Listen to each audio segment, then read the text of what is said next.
Redonner un bon niveau à l'école, de meilleurs salaires pour les profs, le respect des interdictions comme l'abaya. Est-ce qu'il faut faire confiance à Gabriel Attal sur l'école? Dites-le franchement. Éric Revel? Écoutez, voilà un jeune ministre qui a pris à bras-le-corps la tâche qui lui est confiée. Bon, alors derrière la déclaration sur l'abaya, il y a comme aussi un certain nombre de points où il va être attendu, le ministre. Il a redit que chaque classe aurait un prof. Bon, attention, moi, les remontées qu'on a à droite à gauche, il manquera entre 1500 et 2500, 3000 profs en France. Donc on l'attend aussi là-dessus. La rentrée scolaire coûte extrêmement cher. Le chèque de rentrée scolaire est en augmentation de 3 et des poussières. On a une inflation qui est bien supérieure. Donc il y a toutes ces questions. Alors je dis pas que l'affaire de l'abaya cache le reste, mais en tout cas ce sont des vrais sujets pour un ministre de l'Éducation. C'est comment est-ce que les familles financent la rentrée de leurs enfants. Est-ce que, comme le promet à chaque fois le ministre de l'Éducation, lui ou d'autres, il y aura bien un prof dans chaque classe? Tout ça, c'est des sujets importants. Et puis, cerise sur le gâteau, puisqu'il a déclenché à la fois la polémique et qu'il a redonné du tonus à la parole politique. Et puis, qu'est-ce qui va se passer avec ces jeunes filles dont un certain nombre appellent à venir en masse en abaya dès ce matin sur les réseaux sociaux? Qu'est-ce qui va se passer pour les proviseurs qui n'ont, pour l'instant, qu'un kit méthodologique à leur disposition pour contrecarrer l'entrée de garçons en camis ou de filles en abaya? Arlette. Oui, parce que...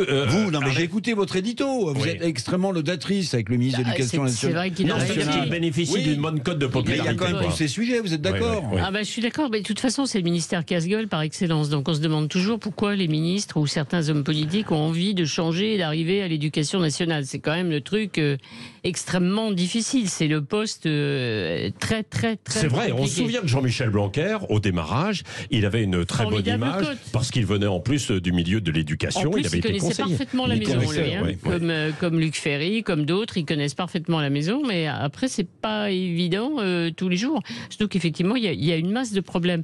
Ce qu'on comprend simplement, c'est que si Gabriel Attal a fait des déclarations un peu fracassantes dès le début, c'est pour montrer effectivement qu'il s'installait dans le ministère, et deuxièmement, que ses positions tranchées, claires, évidemment, faisaient un contraste saisissant avec Pape Ndiaye, dont on n'a jamais très bien compris, au fond, ce qu'il voulait, où il allait, et pourquoi il hésitait autant. Donc après l'hésitant Pape Ndiaye, il y a eu le tranchant Gabriel Attal. Donc ça commence. Mais c'est vrai que rien n'est gagné.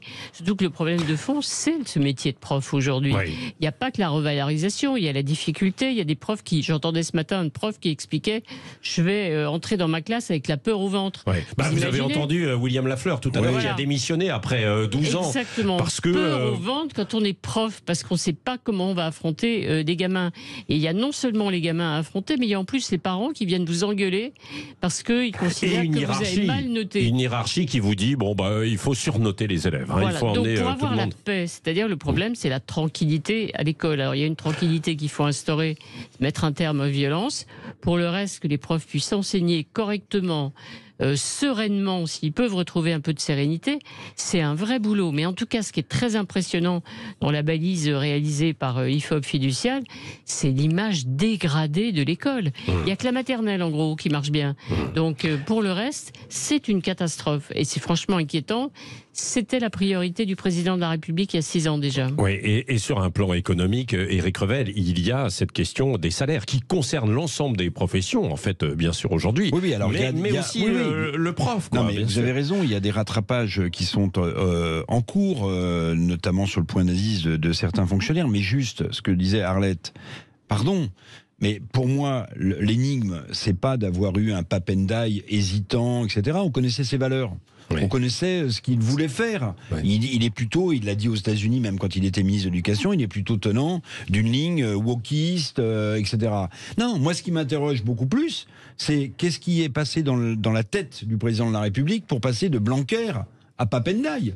C'est ça la vraie question. Il y avait eu les élections entre-temps, peut-être aussi. Oui, enfin bon. Et puis pour revenir à Attal, qui met en place cette interdiction de l'abaya, et il a raison sur le fond, mais c'est très surprenant. C'est-à-dire que là, c'est plus du en même temps, c'est des virages à 180 degrés politiques dans lesquels tout le monde se perd. La gauche, la droite, on comprend pas c'est quoi, au fait, le cap du président de la République sur les questions d'éducation nationale. C'est quoi le cap?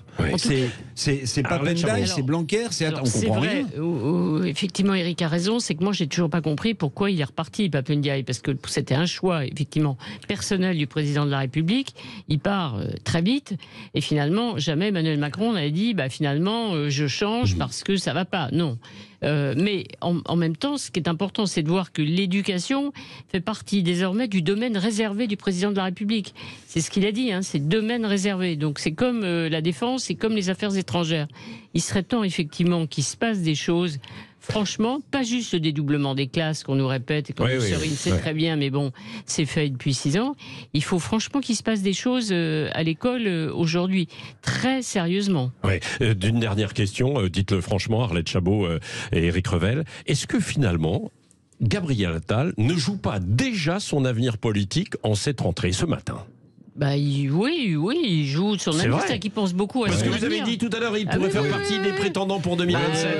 On se pose la question, mais c'est vrai qu'il a beaucoup d'ambition, ce garçon. Vous vous rendez compte les nombres de postes qu'il a occupés depuis 6 ans. Je ne sais pas si vous vous souvenez, Jean Le Canuet, qui est un centriste historique, disait les centristes. Il n'est pas centriste, il est de gauche, arrêtez. C'est une brouette. C'est une brouette avec plein de grenouilles à l'intérieur et les grenouilles sautent de toutes parts. Le gouvernement est devenu une brouette qui roule vers 2027 avec des grenouilles qui sautent de toutes parts. Darmanin qui file vers 2027, Attal qui tente peut-être sa chance, Clément Beaune, le ministre des Transports, qui tente peut-être Paris. Oui, ça y est, c'est une brouette remplie de grenouilles. Arlette, vous vous souvenez de cette citation? Qui saute de tous côtés.